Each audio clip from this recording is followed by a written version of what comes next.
We have three great speakers. The first one is Paula Welander. So Paula is a faculty in Earth System Science, for those of you that don't know her. She's also Associate Dean in the school for DEI efforts. Paula does some really cool work on looking at essentially what she would call molecular fossils, trying to decipher what the microbial background of the Earth was. And she's also been really a champion and leader in the DEI efforts. And with that, I'll let Paula take it over from here and tell us all about her work, or whatever aspect of her work she wants to go with. Thanks. Great. Thank you, Scott, for that introduction. And thank you for the opportunity to speak today. So when I started my faculty position here at Stanford 10 years ago, I thought I had a pretty good sense of what this job entailed. One of my surprises over the years has been how many different hats I actually wear as a faculty member, and it can be a little bit overwhelming. I remember a couple of years into my faculty position hearing this analogy that really resonated with me. Someone equated their undergraduate, graduate, and postdoctoral training in science to training for a competitive swimming race. They spent years on focusing and improving their swimming skills, but when they got to the race, someone handed them keys to a boat. So yes, there are a lot of aspects to a faculty position that I hadn't anticipated. And I'm really good at some of them. I'm really good at the science. I'm getting better at others, like the teaching. But today, I wanted to share my motivation and my evolution in the work that I do as a faculty member in the diversity, equity, and inclusion space. I guess I always knew that if I did pursue a career in academia, that DEI work would be part of my career. This is a very personal thing for me. I am a Latina. My parents immigrated from Mexico and raised my siblings and I in Los Angeles. I am a first-generation student. Neither one of my parents graduated from high school. And I'm a woman in science. And as I progressed through my academic training, interacting and working with people that had a similar background to mine occurred less and less. For example, I attended a public high school in the Los Angeles School District that was a majority minority. 97% of the students were minorities, and with 82% being Latino. And even though the majority of my teachers were white, I did have teachers that were Latino, and our principal herself was Latina. But when I transitioned to higher ed, that changed. I attended Occidental College in Los Angeles. In 1994, when I started at Oxy, it was considered one of the most diverse colleges in the country, with approximately 50% of the population being white, and Latino students made up about 6% of the enrollment population. And the majority of the faculty that I engaged with at Oxy, primarily the science faculty, were white. That's a big change in the community I was interacting with, and it was noticeable. So it was a different environment for me, just going from high school to college. And that trend continued at Illinois, where I was one of 3 Latino students in the microbiology PhD program. The other 2 Latino students were a few years ahead of me, and they didn't even complete the program. Same thing at MIT, where I was a postdoctoral scholar, and here at Stanford, where I was the first Latina faculty member hired in the School of Earth Sciences. So my experience is a huge motivating factor in my desire to do work in the DEI space, to address issues of inequity and exclusion in academia. And my approach was grounded in my experience. I felt that I had been successful in the various parts of my training because I had and continue to have excellent mentors. To me, this had been key. They provided me with so much support and information. They showed me how to do things, how to apply for graduate school, how to give a science seminar, how to secure funding, how to publish a paper, and so on and so on. These are things I just didn't know. So I decided that's what I needed to do as faculty. I was going to mentor the heck out of students and postdocs like me, get them into the pipeline, support them, and give them the insider secrets they needed to succeed. And I did. I mentored a lot. My own students outside my department and my school, at other universities. I was on career panels. I was giving talks about my career journey, and I felt like I was making a difference. But I also felt a little uneasy, almost like I was mentoring students to change themselves, to conform to the expectations of what a good PhD student was. It felt like I was placing the burden on the student to change who they were so they could succeed in the academic world. And I couldn't shake the feeling that there was more to this problem. The lack of representation than just a lack of mentoring. That I was helping my mentees, but I wasn't really making an impact at the level that I wanted to. And this idea of a lack of impact was reinforced when I was serving on the Faculty Women's Forum Committee, steering committee. So the Faculty Women's Forum was founded by the Provost's Office in 2004 to provide opportunities for faculty to engage and address issues related to women faculty on campus. In preparation for our welcome event, one of our welcome events, we were putting together an infographic showing the increase in women faculty across the university over a 20-year period.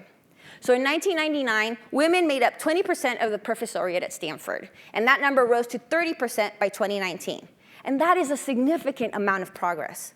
But what really struck me about this infographic we put together was not so much this bar graph I was showing here, but the data we had put on demographics here on the side.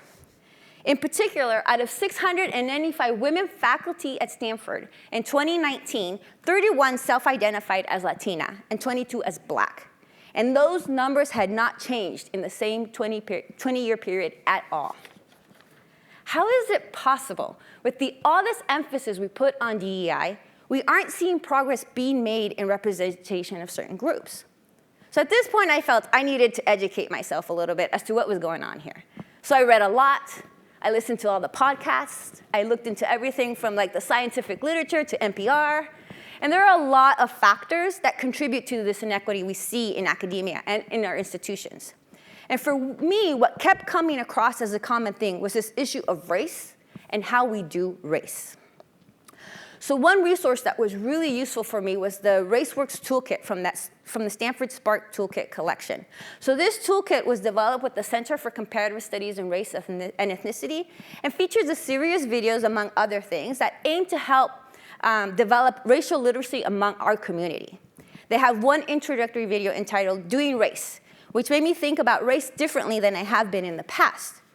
This series featured Stanford scholars discussing this idea that race is something that people do rather than something they are. They point out that race is not a biological or essential aspect of a person. Race is not something that we have or that we are. It's not located in our DNA. Rather, race is a doing. It's about a set of social transactions that we engage in throughout our lives. One thing that caught my attention in this video was the section in which Paula Moya, professor of English and the director for the Center of Comparative Studies in Race and Ethnicity, points out how race happens at different levels. The individual level, right, how someone thinks, their attitudes about who they see as their racial others. The interactional level, how we interact with others, often influenced by negative associations we have with certain groups of people. At the institutional level, institutions are actually set up reliably to produce the current racial order that we have. And at the ideological level, who is smarter, who is more moral. And all of these work together to create this racial order that we live in. What really resonated with me about this was thinking of race as being done at the institutional level. What does that actually look like? What does it look like when an institution does race? From a historical perspective, there are several examples of institutions or governments doing race. And they do this in a way that disadvantages the lower status group and tend to advantage the dominant group. For example, the one-drop rule is a legal principle of racial classification that was prominent in the early 20th century in the US. It asserted that any person with one ancestor of black ancestry, no matter how far back, is considered black. This is known as hypodescent, the automatic assignment of a mixed race individual to the group with the lower status. This was also codified into various laws in the US during the early 20th century. And it was used to prevent things like interracial marriage and to deny other rights to Black Americans. We also have ideas like blood quantum, a system the US government and many tribes use to measure Native ancestry and eligibility for membership. The idea dates back to the Virginia colony in the 1700s, but can be seen in laws such as the Indian Reorganization Act of 1934. Before that, in the early 1910s, the federal government used blood quantum to deny some mixed-race Native Americans land with the requirement that an individual must possess at least 1/4 Native American blood to receive these lands. What strikes me most about these examples is that you can see how institutions use these racialized metrics to disadvantage individuals from certain groups. In one instance, there's a very small standard set, the one-drop rule, to deny rights common to the majority. But in the other instance, a higher standard is set in order for the disadvantaged individual to gain something such as land. And this is not restricted to the United States. there is a link between racism, racialization, and colonization. Racialization emerged as the world system through colonization, and it intensified in order to justify the takeover of land, the enforcement of slavery, and this idea of whiteness as superior. So from a historical perspective, it becomes evident to me how institutions can replace this racial order that replicate the racial order that we establish in society. And attempts have been made to intervene in these systems of oppression. For example, in 1964, the US Congress passed the Civil Rights Act, which prohibits discrimination on the basis of race, color, religion, sex, or national origin in hiring, promoting, and firing.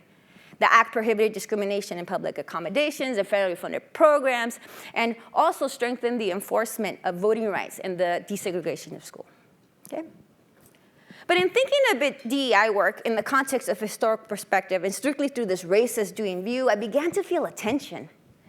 You know, in the race work video that I pointed out earlier, Harry Elam was a professor of theater and performance studies here and is currently a president of Occidental College, an excellent school, points out that race lives or operates between what we call a historical and social construct of what race is and the actual lived experience. So the lived experience of somebody who is Muslim or African American is very real and has certain consequences. And because of this lived experience, there's a connection that people of these many different groups feel, a community that is built around this identity, that this identity, although socially constructed, is something salient, something important to say about oneself. And to me, these two things seemed at odds. To understand that race is historically constructed, but that it is also something real to the people that live it. And this tension to me is the heart of DEI. And as I do my DEI work, I try to hold these two seemingly opposing things in my mind at once, to accept that this tension exists and that these two things can both be true at the same time. And it reflects that DEI work is complicated, nuanced, and the solutions that we are working toward will have to be nuanced as well.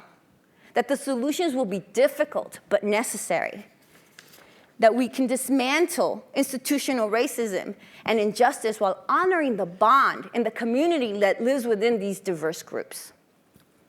So why am I sharing this with you today? Because as we think about this new school we are building, as we challenge ourselves to address these grand problems in sustainability, I hope we can keep a historical perspective in mind. That this historical perspective can guide not just our understanding of why centering DEI is important, but also help us to realize that the solutions we propose will not be easy. It's interesting because, as Scott mentioned, some of the scientific work we carry out in my research group informs the field of paleoclimatology, which is the study of ancient climate using a variety of physical, chemical, and biological materials known as proxies preserved within the geological record. So specifically in my group, we focus on studying potential proxies produced by microbes, like that lipid shown at the top. And we validate these proxies to be used in climate studies.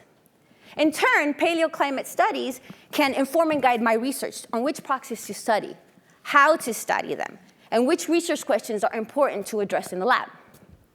But more broadly, paleoclimate studies provide an understanding of the natural variation and evolution of past climate events, and provide a framework to understand current climate events.